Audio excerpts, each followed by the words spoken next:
El portal informativo de Fundación para la Promoción del Altruismo, institución de asistencia privada, presenta El lado humano del periodismo, un servicio de anunciación, comunicación altruista, compromiso y servicio.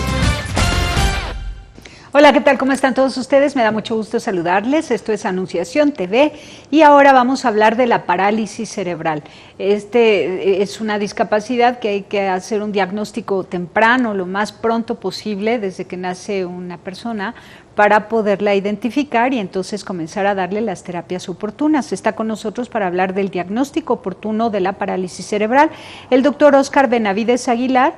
Él hizo su especialidad en un hospital de gran fama a nivel internacional, que es el Hospital Federico Gómez, el Hospital Infantil de México Federico Gómez, y es miembro de la Academia Mexicana de Neurología. ¿Cómo estás, Óscar?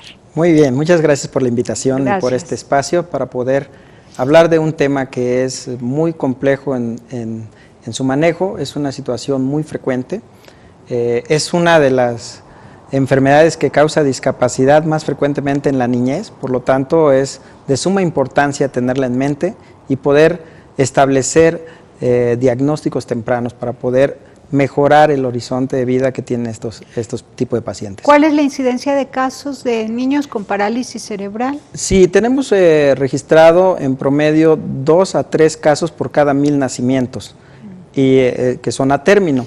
En los niños que nacen antes de tiempo, esta incidencia sube un poco más. En los niños prematuros. En los niños prematuros, sí. ¿Y con respecto a otras discapacidades neurológicas? Esta discapacidad es muy frecuente, es mucho más frecuente que otras discapacidades. Crea una dificultad motriz muy importante y se acompaña de otras enfermedades que se llaman comorbilidades. Antes de ello, hablando de neurología pediátrica, me gustaría que nos mencionaras qué otras discapacidades como mielomeningocele. Podemos tener algunas alteraciones que son musculoesqueléticas, algunas otras discapacidades que son cognitivas, el retraso mental, por ejemplo, algunas discapacidades del ámbito social como es el autismo. Estas son menos frecuentes que la parálisis cerebral. ¿Todo ello lo ve un neurólogo pediatra? Todo ello lo ve un neurólogo pediatra. ¿Tienes también estadísticas? ¿Mielomeningocele cuántos por cada 1000?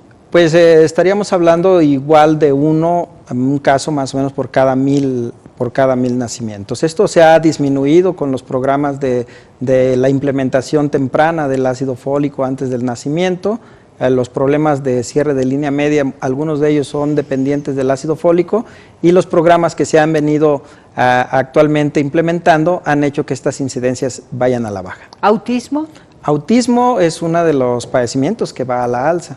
Realmente tenemos muchos diagnósticos nuevos de personas con autismo y también de conocimiento del tema del autismo, porque muchas de las veces no se reconoce, no podemos diagnosticarlo, o más bien no se diagnostica, y eso hace que la incidencia no se tenga clara cuál es esta incidencia en nuestro país. Pero dices que va en aumento. Va en aumento. Desafortunadamente, cada día tenemos muchos más casos de diagnóstico de niños con autismo. ¿No podríamos dar una cifra? No podríamos dar una cifra porque estas cifras generalmente están cambiando. Se habla de 150 por cada 100,000 habitantes hasta cifras muy importantes como de 2 a 3 por cada 1000. Entonces todavía las estadísticas son muy variables dependiendo de la región y del país que la dé. ¿De niños que nacen con apoxia y entonces después retraso mental? Sí, de hecho, una de las principales complicaciones de la hipoxia al nacimiento es que tengan dificultades tanto motrices como intelectuales y desarrollen algunas discapacidades, especialmente en retraso mental también. ¿Y hay alguna cifra? El retraso mental es otra de las, no se tiene una cifra exacta de cuántos pacientes, porque el retraso mental tiene varios grados. Hay un retraso mental leve, un retraso mental moderado, uno severo y uno profundo. Generalmente estamos acostumbrados a ver aquellos retrasos mentales que son de moderados a severos, donde sí hay esta parte de identificación, y pocas veces podemos ver el retraso mental leve, que son niños que pueden estar con dificultades en la escuela, que tienen dificultades para el entendimiento, para el rendimiento académico, y que realmente no los catalogamos como niños con retraso mental, sino más bien como aquellos niños que tienen dificultades para aprender.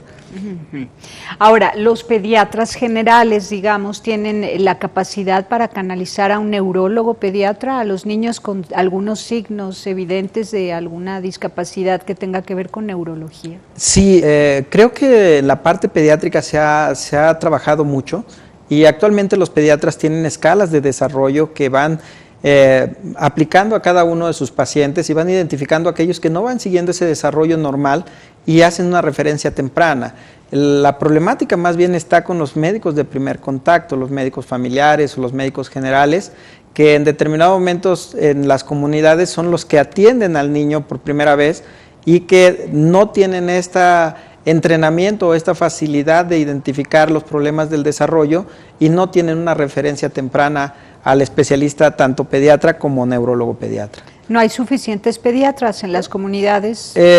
La realidad es que puede ser que haya suficientes médicos pediatras. El problema es que muchos de los pediatras, y como en todas las especialidades, están más hacia las grandes ciudades que hacia las comunidades más alejadas.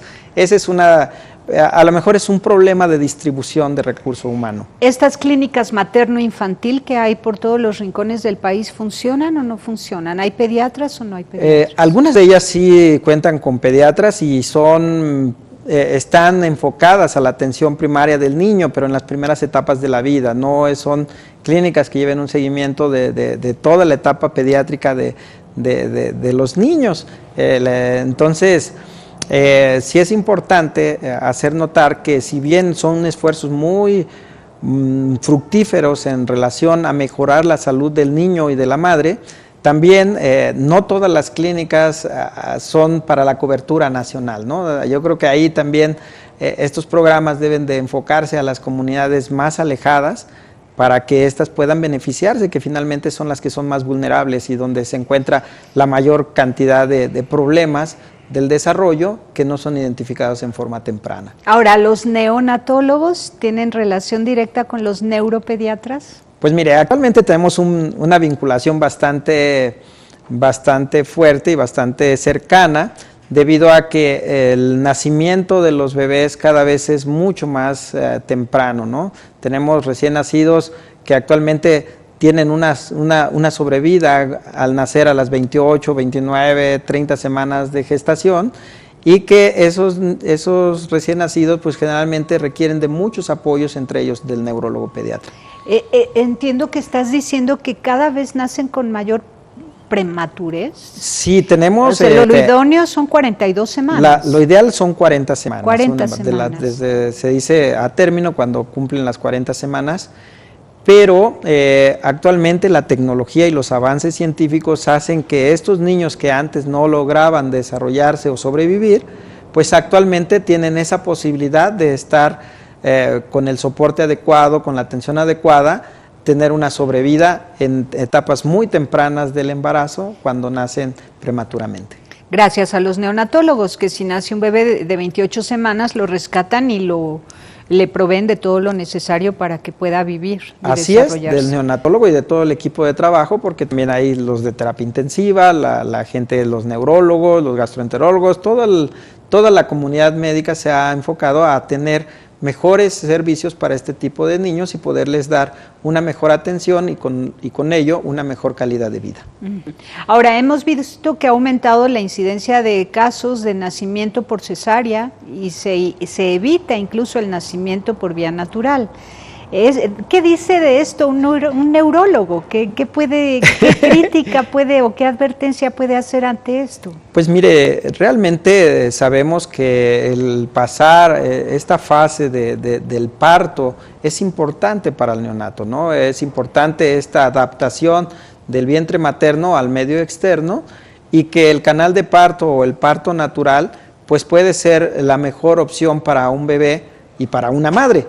Sin embargo, pues hay situaciones que complican ese nacimiento y es donde tenemos esta intervención que es la cesárea, ¿no? Que es un recurso más para darle una atención adecuada tanto a la madre como una mejor atención de nacimiento para el niño, ¿no? Para casos especiales. Para casos especiales, pero exactamente. Para la mayoría de los seres humanos que han de nacer, la mejor opción es la vía natural porque, según hemos leído, estudiado, investigado y entrevistado especialistas, resulta que ese esfuerzo que se hace en el momento del nacimiento favorece el desarrollo en todos sentidos del niño por nacer. Claro, esa es una capacitación que va adquiriendo el bebé para poder interrelacionar con un ambiente que es desconocido hasta ese momento, cambiar ese líquido que tiene en sus pulmones por el aire que va a respirar durante toda la vida.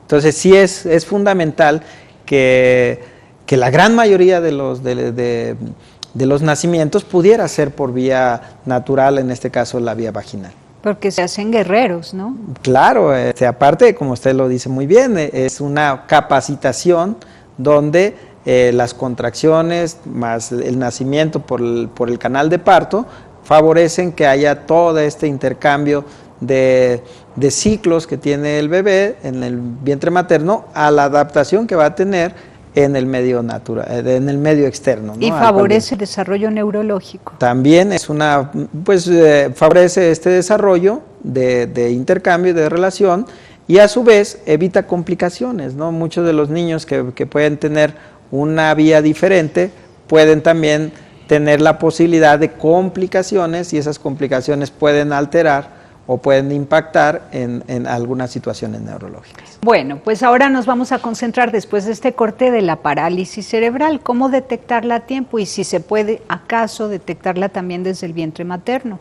Claro. Vamos y volvemos.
Continuamos en Anunciación TV y ahora sí, Oscar, platícanos, ¿cómo se detecta la parálisis cerebral? ¿Se puede desde el vientre materno o no? Uno debe de tener esa sospecha de que un niño pueda no desarrollar las habilidades de desarrollo importantes para la relación en todo momento. Estas son cuando un embarazo es de alto riesgo, tenemos que irlo llevando mucho más, un seguimiento mucho más estrecho, en virtud de que este embarazo puede complicarse en cualquier momento y poder tener un nacimiento prematuro o complicaciones del nacimiento. El bebé puede tener problemas al nacimiento y esos problemas del nacimiento pueden desencadenar una lesión en este cerebro que se está desarrollando, que es prácticamente la etiología de la parálisis cerebral, ¿no? Es una lesión en un cerebro que está en desarrollo, que puede darse desde el momento en que está en el útero hasta después del nacimiento, alrededor de los 2 años.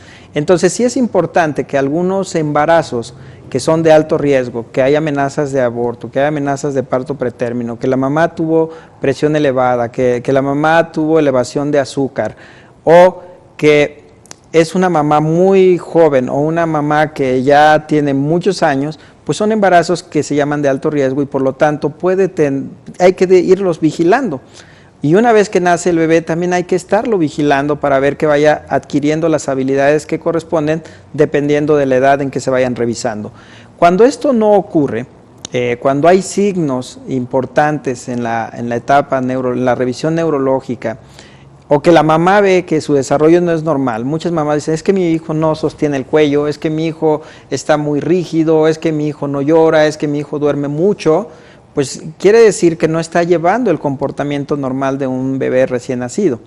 O bien, si el bebé ya está en la etapa del lactante, dice, es que mi hijo no sostiene la cabeza, o no se sienta, o tiene posturas que son muy anormales, como el cruzar las manos, el empuñar los dedos, o el cruzar los pies, o tener una postura muy rígida. O no deglute. O no deglute, o no puede amamantarlo, porque el bebé no tiene esa fuerza para la succión, o no tiene ese tono, que dicen, es que mi bebé está muy flácido, lo cargo y él no puede mantener una postura, ¿no? Entonces esos signos que identifica bastante bien la mamá, porque generalmente ha tenido otras experiencias o lo relaciona con niños más o menos de la edad y observa que su niño no está llevando ese comportamiento, ¿no? Y que nota que esos signos pues le preocupan. Pero normalmente de esto se comienzan a dar cuenta después de 2, 3 meses del bebé. Puede ser desde el nacimiento. Si un bebé nace y se complica su nacimiento y va a terapia intensiva y tiene intervenciones o tuvo una lesión cerebral que ya fue identificada, bueno, pues es un niño que tiene muchas posibilidades de desarrollar parálisis cerebral. Entonces ese niño hay que vigilarlo más estrechamente. Tiene que llevar tamizajes frecuentes para ver que los hitos del desarrollo vayan de acuerdo a lo que se espera para su edad. Si eso no sucede, tendremos que empezar con algunas intervenciones. Y estas intervenciones pueden ser desde cuidados médicos hasta cuidados de terapias o rehabilitación, ¿no? En forma temprana, como los programas de estimulación temprana, un neurodesarrollo. Entonces, desde ahí podemos identificarlos. Puede identificarse tan temprano como el médico o la misma mamá identifiquen que el desarrollo no va siguiendo el curso normal o similar a los demás niños de su edad, ¿no? También es importante identificar algunos signos que se llaman de alarma. Un signo de alarma pudiera ser que el niño no esté adquiriendo el tono adecuado. Esto puede ser que esté muy flácido, que la mamá lo note y dice, es que no, está muy flácido, parece gelatina el niño, no puede sostener una postura. O que esté muy rígido y el niño, pues es que yo quiero acomodarlo y no puedo ni siquiera cambiar el pañal porque está muy rígido, el tono muscular está muy elevado y entonces no puede hacer que flexione sus piernas, ponerle el pañal, y en ese momento pues se tiene que identificar que hay algo que está pasando en el cerebro que está modificando el tono muscular. Y eso puede desarrollar parálisis cerebral. Y eso se puede percibir desde el nacimiento, desde muy pequeñito. Lo mismo la succión, ¿no? Exactamente. Es que no succiona, pues entonces... sí, normalmente los niños se revisan después del nacimiento, en la primera semana, y hay una revisión mensual donde se pueden identificar estos datos que se llaman de alarma y que pueden, de alguna manera, darnos información de que el desarrollo del niño no está llevando el patrón de comportamiento normal. Ahora, el tamiz neonatal primerísimo que les hacen al nacimiento, ¿cuál es? ¿Y qué reporta? Este es muy importante. Existen 2 tamices neonatales, un tamiz neonatal donde se registran 5 enfermedades y un tamiz neonatal donde se registran más de 21 enfermedades, que son enfermedades que se llaman metabólicas. Hay alguna falta o una deficiencia de alguna enzima que no se está produciendo y que eso puede llevar a complicaciones futuras. El tamiz neonatal específicamente en las instituciones públicas va encaminado mucho de ese tamiz a la identificación del hipotiroidismo congénito. ¿Por qué? Porque si este hipotiroidismo no se trata en una etapa muy temprana, va a desarrollar complicaciones muy severas en todos los órganos, ¿no? También tenemos los hipotiroidismo congénito, va a desarrollar problemas con el tono muscular, con el desarrollo, con su proceso mental. Es muy frecuente que estos niños que no se identifican pues tienen muchos problemas de desarrollo, y uno de los más importantes es que no van a tener un desarrollo intelectual normal. Bueno, ahora cuando se sabe que el niño tiene parálisis cerebral, se identifica porque suma cuántos síntomas. Bueno, uno de los más importantes son los trastornos del desarrollo motor. El niño que tiene parálisis cerebral va a tener esta parte de las deficiencias del desarrollo motor. Puede ser que no mueva un brazo, puede ser que no mueva los 4 brazos, las 4 extremidades, puede ser que no mueva las piernas, que el tono sea diferente en cada uno de ellos. En términos generales, sabemos que hay diferentes tipos de lesión en el cerebro que van a dar diferentes tipos de parálisis cerebral. No hay un solo tipo de parálisis cerebral. Entonces podemos tener aquella parálisis cerebral que se acompaña con un aumento del tono que llamamos espasticidad. Puede haber una parálisis cerebral que se acompaña de movimientos, de diferentes movimientos, como distonías, atetosis, corea, y hay otros donde puede estar con una ataxia. Entonces, ¿ataxia qué es? Ataxia es la falta del equilibrio y la coordinación del movimiento. O dificultad en el habla también. Exactamente, muchas de estas podemos tener dificultades para la articulación del lenguaje y de la comunicación. Y bueno, y luego el médico tiene que dar la noticia a la mamá. Yo creo que esta es la parte más difícil, ¿no? Porque generalmente como padres tenemos esta expectativa de que todo va a ir bien y que nuestro niño va a correr, a caminar, a integrarse a una sociedad, a ir a la escuela y ser profesionista. Y cuando como médico tienes que dar esta noticia de que existe una parálisis cerebral, pues es algo difícil. Sin embargo, actualmente no todas las parálisis cerebral no tienen tratamiento, ¿no? O sea, ya hay muchos tratamientos que favorecen tanto el desarrollo de habilidades motrices, como el desarrollo de habilidades intelectuales, como el poder tener esta parte de inclusión en la sociedad a través de diferentes aparatos para la marcha, de medicamentos para poder mejorar las condiciones de movimiento, tanto para la espasticidad como para los trastornos de movimiento que llegan a tener, o también una parte importante es nuevas tecnologías que están desarrollando para el tratamiento de la parálisis cerebral, como son algunas inyecciones de una sustancia llamada toxina botulínica, que lo que hacen en músculos muy específicos, poder relajarlos para poderle facilitar al niño el movimiento. Esto les evita el dolor, porque un niño que tiene un músculo contracturado, pues también les generamos dolor. A muchos de nosotros nos ha dado un calambre y sentimos que ahora imagínense vivir con ese músculo contracturado durante toda su vida, pues también eso genera muchos problemas, genera dolor, genera falta de movimiento, el músculo empieza a hacerse más pequeño, empieza a deformar las articulaciones. Entonces sí tenemos que intervenir tempranamente para evitar todas estas complicaciones. Otra de las cosas importantes es que la parálisis cerebral nunca viene sola.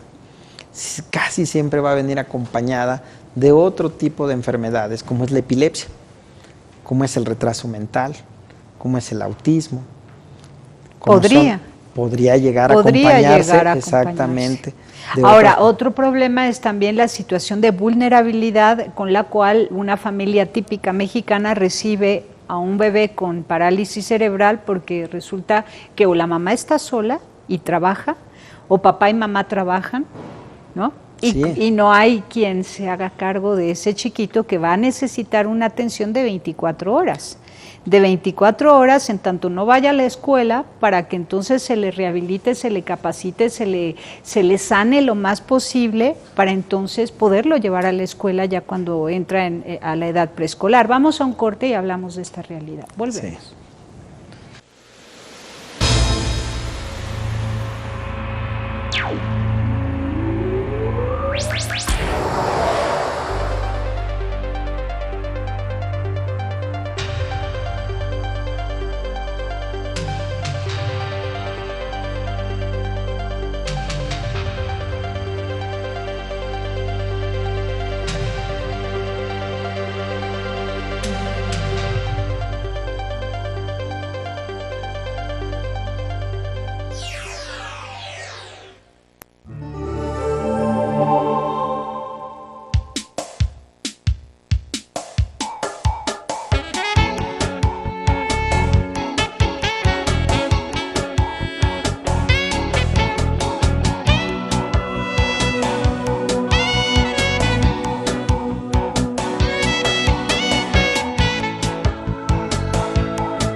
Continuamos y ahora sí vamos a hablar del matrimonio y la familia cuando en un caso especial resulta que recibimos a una persona con discapacidad que necesita a una mamá 100% al pie del cañón y necesita a un papá superhéroe y necesita a una familia extensa súper solidaria, donde el egoísmo, el materialismo, el consumismo y el hedonismo deben ser expulsados ipso facto una vez que llega una persona con parálisis cerebral o cualquier otra discapacidad que por nacimiento se integra a nuestra vida familiar. Platícanos de eso. Sí, mire, lo que acaba de decir es muy importante. Efectivamente, para que a un niño le vaya bien requiere de una familia. La parte fundamental de esa familia casi siempre va a ser la mamá. La mamá que le resuelve gran parte de las necesidades del niño y que vela todas las noches con él y que está al pendiente de sus tratamientos y que está al pendiente de sus cuidados y que además de eso le transmite ese amor y esa necesidad de socialización que el niño tiene y de esa necesidad de que le cubran todos estos situaciones de afecto, de médicas y de cuidados en general. Es fundamental la familia. La familia representa tal vez uno de los pilares fundamentales del tratamiento. No puede haber un tratamiento efectivo si no hay una familia efectiva. Cuando nosotros hablamos de que este niño cursa con una discapacidad, no solamente la discapacidad la tienen ellos, la tiene toda la familia, porque tiene que cambiar su estilo de vida, tiene que adecuarse al estilo de vida, tiene que modificar muchas de las condiciones que hacían frecuentemente a estas necesidades que el niño va desarrollando cada vez mayores. Decía que también usted lo dice muy bien, necesitamos familias con héroes. ¿Por qué? Porque es una condición muy desgastante en todos los aspectos, el aspecto emocional. Ver frustradas las ilusiones de una familia es fundamental. ¿Cómo aceptar ese duelo? ¿Cómo manejar ese duelo? Y después, ¿cómo luchar todos los días para que ese niño tenga las mejores oportunidades y podamos desarrollar esa inclusión que siempre pregonamos, que a veces es muy difícil llegar a la práctica, ¿no? ¿Cómo buscar esas instituciones que me den esa cobertura de atención integral? Porque este niño no solamente va a necesitar al neurólogo pediatra, va a necesitar al rehabilitador, al audiólogo, al oftalmólogo, al gastroenterólogo, al nutriólogo, al terapista físico, ocupacional, al del lenguaje, al de la comunicación, y así vamos sumando especialistas. Y al ortesista que le va a diseñar todos los aparatos necesarios para mantenerlo erguido. Exactamente. O para ayudarlo a caminar. Para ayudarlo a caminar o para evitar esas deformaciones que finalmente van a limitar mucho más su calidad de vida, ¿no? entonces sí se vuelve un problema muy importante para la familia, un reto, donde digamos. Se enfrentan a retos mayúsculos realmente, porque sí podemos tener una atención de un neurólogo, podemos pagar a un pediatra, pero imagínense tener todo este sistema integral de atención para este niño, porque así lo requiere este tipo de padecimiento, pues va a ser muy complicado, ¿no? Y no solamente eso, ¿qué pasa en la parte social? ¿Cómo los aceptamos la sociedad? ¿Cómo hacemos esa interacción? Muchas de las veces, ¿qué observamos con la mamá que se vuelve toda una triunfadora al tener a su niño, a llevarlo, a proveerlo de un cuidado muy importante? Pero ¿qué pasa con aquel camión que no le hace la parada, que no la puede llevar, que no le da el tiempo para subir a su niño? El cargar con el niño y la silla de ruedas o los aparatos de la marcha, eso es algo que viven todos los días y que a veces uno no entiende cómo hay tanta fortaleza en esas familias que nos enseñan todos los días a superar esos retos, ¿no? Que nos enseñan todo ese estoicismo con el que viven cada día. Eso es fundamental. La otra situación es, ya lo traté, ya lo curé, ya puede tener recursos para que él piense, para que él se comunique. ¿Cómo lo integro a la escuela? Actualmente sabemos que hay esta parte de inclusión en la escuela, pero no solamente hay esa inclusión, porque está en papel. Sí, pero claro, hay una ley que obliga a la inclusión. Claro. Sin embargo, no todas las escuelas reciben a los niños con discapacidad, son muy pocas las que los reciben. Así es, esta es una parte. Y la otra es que no hay esa infraestructura, no hay rampas, podemos encontrar escuelas que hay miles de escaleras, y entonces ¿cómo el niño se incluye? O sea, no podemos tener esa realidad de tener todas las ayudas o todo lo que este niño necesita para poder tener esta verdadera inclusión, ¿no? Entonces, se vuelve complejo. Y entonces, no solamente la escuela, ahora, ¿cómo lo divierto? ¿Sí? Hemos visto cines o algunas situaciones públicas que sí está el lugar para las personas con discapacidad, pero resulta que ahí está la lámpara, ahí ponen los botes, ahí realmente no hay esta cultura. Yo creo que una de las cosas en las que debemos de trabajar para lograr esta inclusión y favorecer todo ese esfuerzo que hace la familia es lograr esta verdadera cultura de la discapacidad. Voltear a vernos y decirnos qué estamos haciendo bien, qué podemos hacer por ellos, cómo poder trabajar de la mano con ellos, cómo poder hacer que estas personas realmente se sientan incluidas, se sientan aceptadas, se sientan apoyadas por la sociedad. Que se vuelva toda una celebración social, ¿no? El esfuerzo del papá y de la mamá depositados en este hijo con discapacidad, y que se vuelva pues algo festivo para toda la sociedad, darles un lugar preferencial en la sociedad y en todas las actividades humanas. Ahora, volviendo al núcleo familiar, tú que has atendido tantos pacientes con parálisis cerebral y has sido testigo de su evolución y desarrollo hasta la inclusión social, ¿podrás decirnos cuáles son las características de aquella familia o el estilo de vida de aquella familia donde el niño resultó ser más exitoso en este asunto de la inclusión? Claro, yo creo que la parte fundamental es aquel núcleo familiar que está integrado. Es fundamental que exista esta integración en la familia. Donde hay papá y mamá. Donde hay papá y donde hay mamá, donde hay tíos, donde hay abuelos, donde toda la familia suma. Pero evidentemente el eje de toda esta familia es el papá y la mamá. El apoyo de los hermanos es fundamental, pero el estoicismo, el cuidado, los deseos, es de esa familia que comparte el mismo objetivo, tanto el papá como la mamá.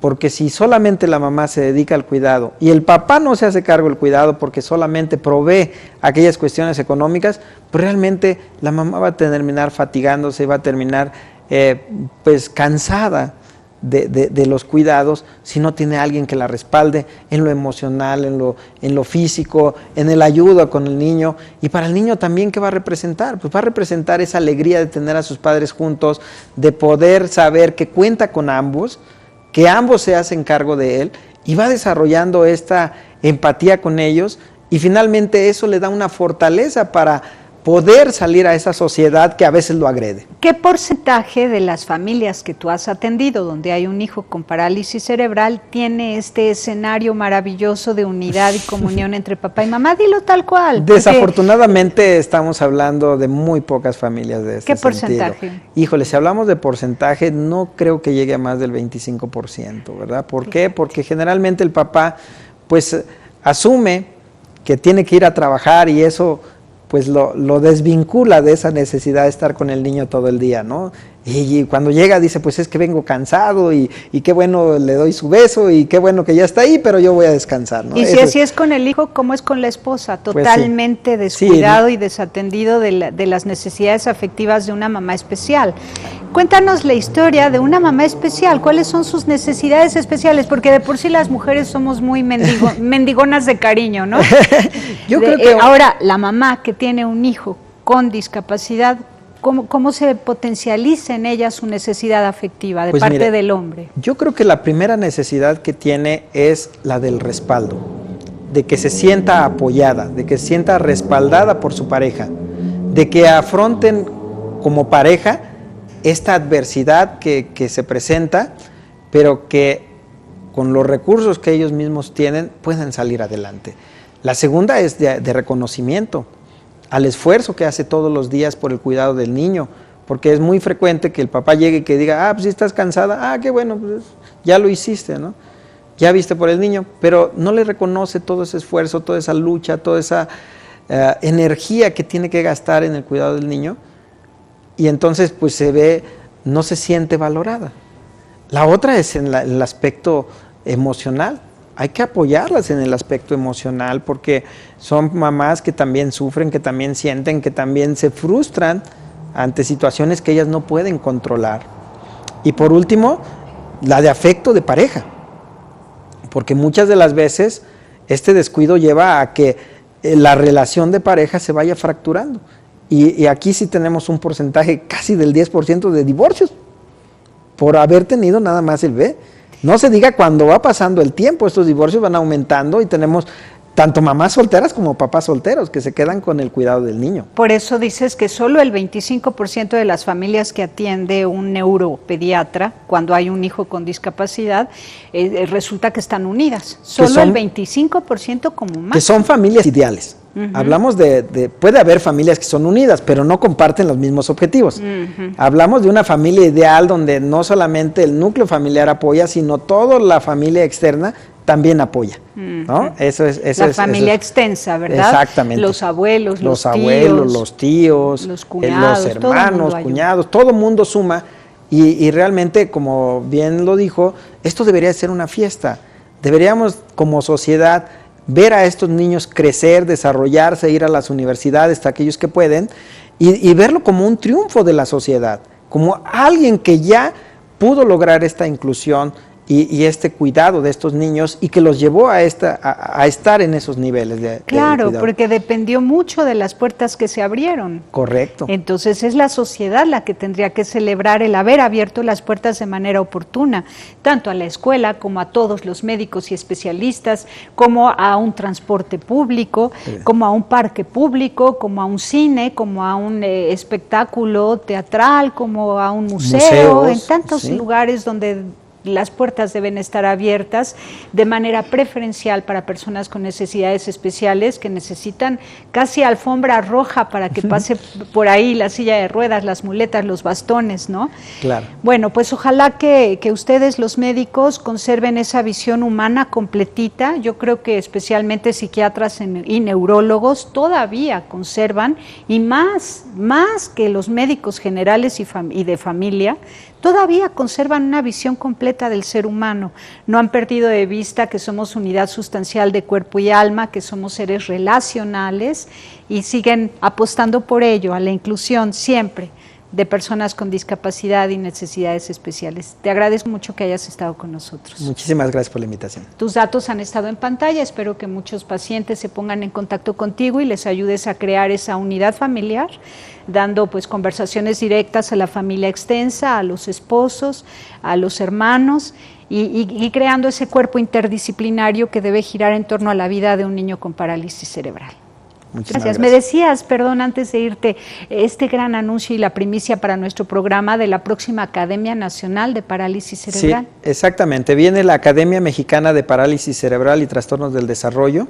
Este es un esfuerzo de muchos especialistas que van a conjuntar esta idea del tratamiento integral, donde van a estar sumados los neurólogos, los rehabilitadores, ortopedistas, los fisiatras, los psicólogos, y queremos sumar a toda esta población que tiene que ver con el tratamiento integral de las personas con discapacidad y en especial con las personas que tienen parálisis cerebral. ¿Y cuándo va a estar lista? Esta ya está conformada. Tenemos el primer congreso el 24 al 27 de septiembre aquí en la Ciudad de México.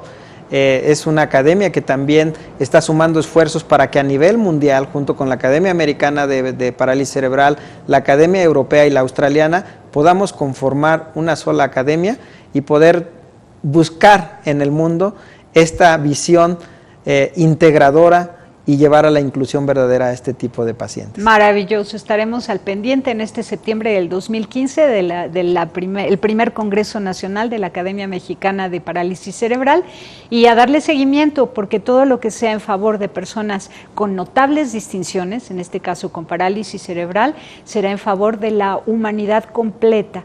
En la medida que desaparezcamos del mapa personas con necesidades especiales, nos volveremos más egoístas y por lo tanto más tristes, más solitarios, más enajenados, depresivos y como almas en pena circulando por el mundo. Pásela bien haciendo el bien. Gracias. Gracias, muy bien. Hasta la próxima. Sí hay soluciones. Aquí, en el portal informativo de Fundación para la Promoción del Altruismo, Institución de Asistencia Privada. El lado humano del periodismo. Un servicio de anunciación, comunicación altruista. Participa en Facebook, Todo México Somos Hermanos, y síguenos en Twitter, @somos_hermanos.